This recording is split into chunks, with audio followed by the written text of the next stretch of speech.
Olá, meu amigo. Uma das etapas mais difíceis durante a realização de um exame de eco transesofágico é o estudo da regurgitação mitral. Muitas vezes, nós precisamos identificar qual dos esquelopes, qual das boceladuras da válvula mitral é a responsável pela insuficiência mitral. Nós sabemos que a válvula mitral ela é formada por duas cúspides, a cúspide anterior e a cúspide posterior. A cúspide anterior ela é dividida em três boceladuras, a boceladura A1, A2 e A3. E a boceladura P1, P2 e P3 forma a cúspide posterior. O problema é que nem sempre é fácil nós identificarmos através dos cortes esofágicos qual boceladura eu vejo no corte de esôfago médio 4 câmaras, corte esôfago médio 2 câmaras e assim sucessivamente.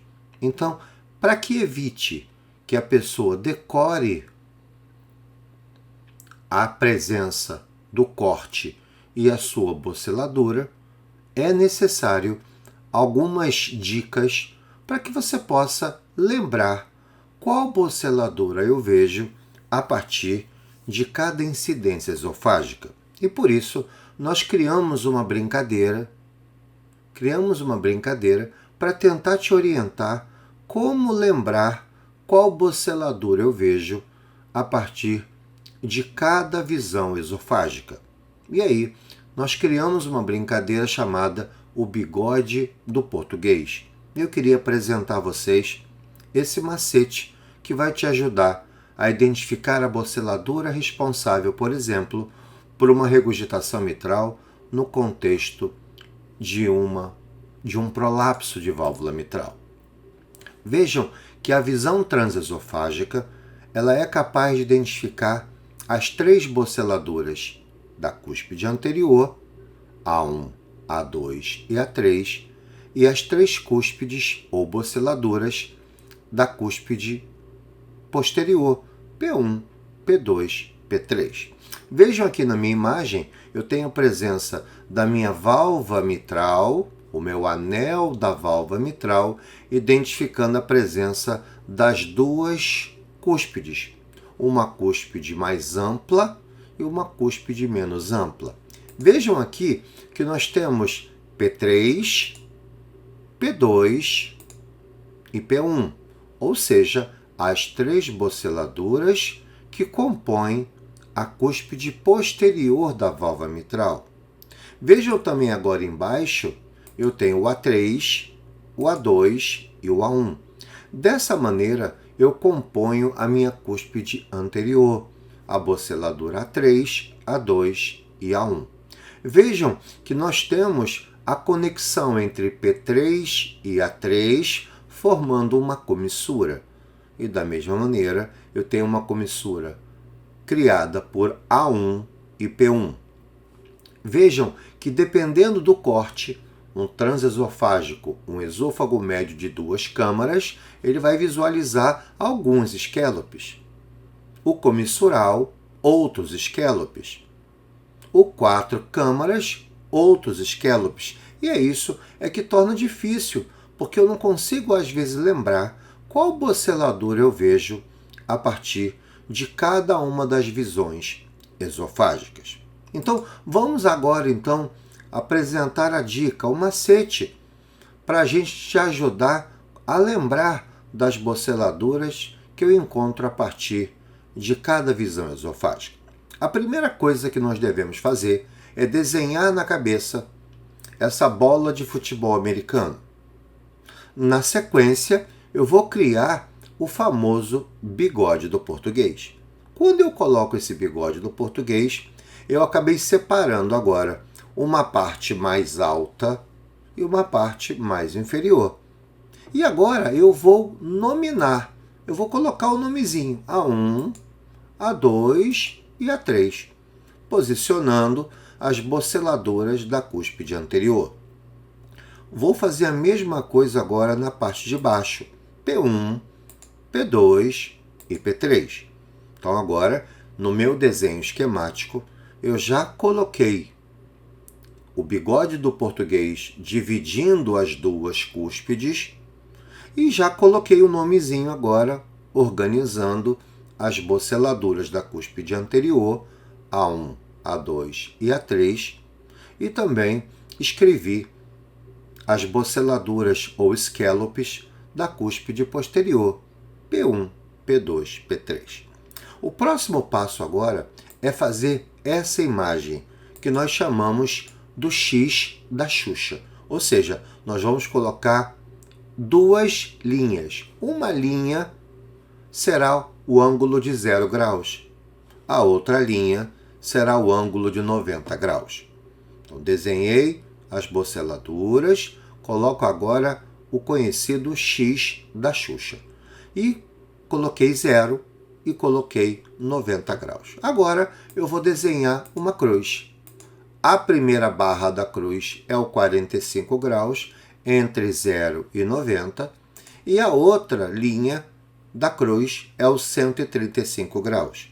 Dessa maneira, a gente tem agora uma visão do esofágico a 0 graus, uma visão do esofágico a 45 graus, uma visão do esofágico de 90 graus e uma visão do esofágico de 135 graus.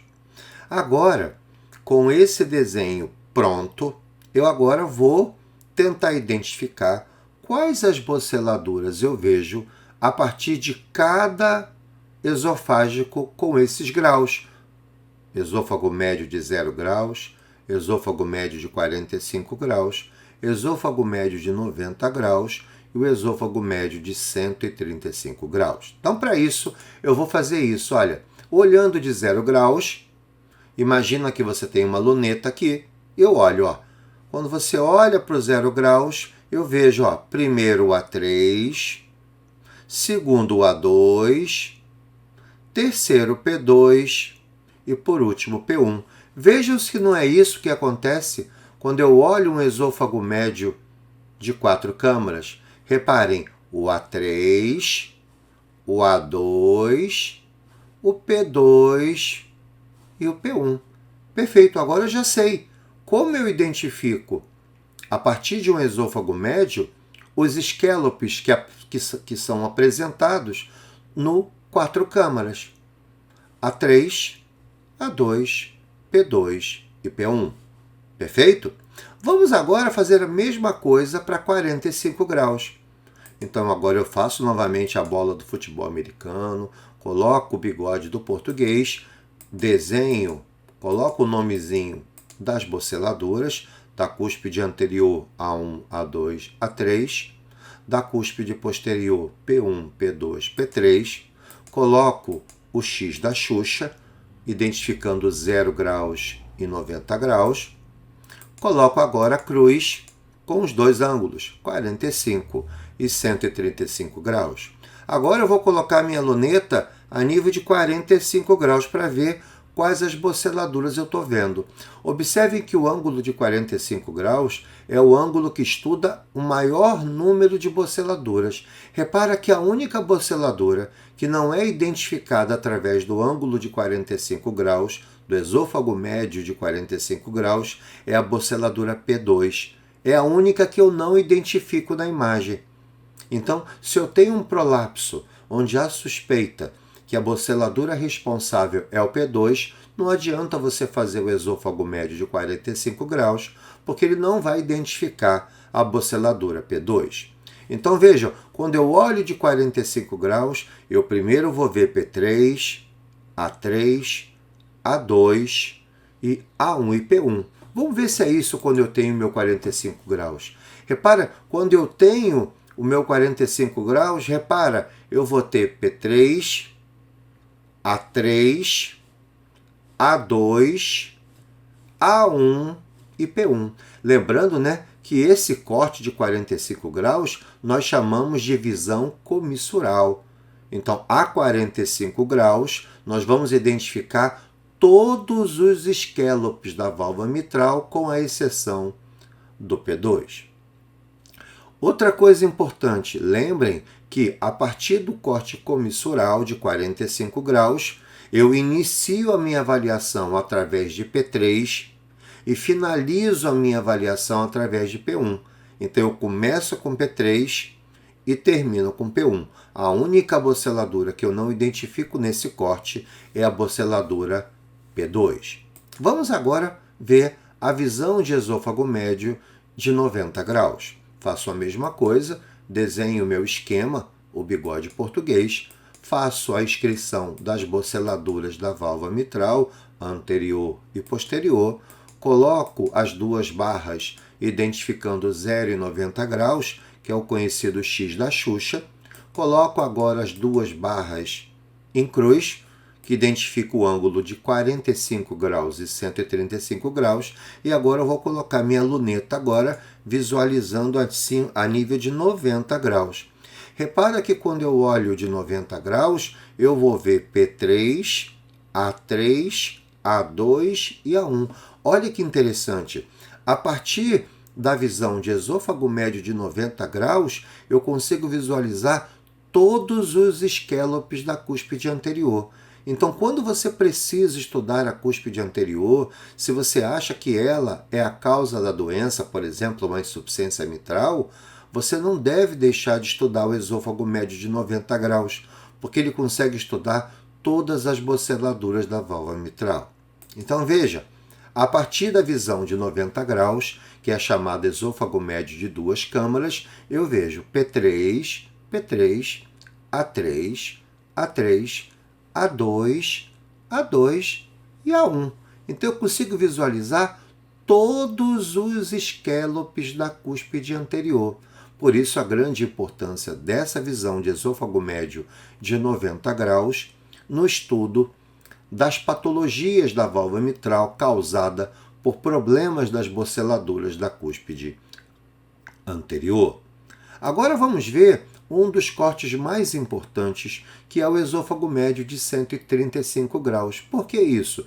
Porque esse corte estuda muito bem de frente a boceladura P2, que é aquela boceladura que, quando ela é responsável pelo prolapso, a gente sabe que esse paciente responde muito bem à plastia. Então vejam, eu vou desenhar novamente o nosso esquema, desenho minhas boceladuras, coloco o X da Xuxa identificando 0 e 90 graus, coloco agora a cruz identificando 45 e 135 graus. Coloco agora a luneta na direção do ângulo de 135 graus. Observem, quando eu olho a partir de 135 graus, eu estou de frente da boceladura P2. Olha a importância desse corte na identificação desse estudo. Então vejam, quando eu coloco a luneta, reparem, eu olho de frente das boceladuras A2 e P2. É muito importante esse corte, porque, como eu falei, muitas vezes o paciente tem um prolapso grave, com uma regurgitação mitral grave, e ao esofágico de 135 graus, a gente identifica o P2 como responsável por esse prolapso. E aí nós sabemos que os sucessos, os bons resultados com a plastia acontecem quando a boceladura P2 é responsável por essa regurgitação. Então, dessa maneira, a gente consegue, de uma maneira engraçada, tentar lembrar as boceladuras que são visualizadas através de cada visão do esôfago médio. Esôfago médio de 0 graus, esôfago médio de 45 graus, chamado comissural, esôfago médio de 90 graus e esôfago médio de 135 graus. Então agora você já sabe como fazer, como estudar as boceladuras a partir do esofágico. Um grande abraço, amigo!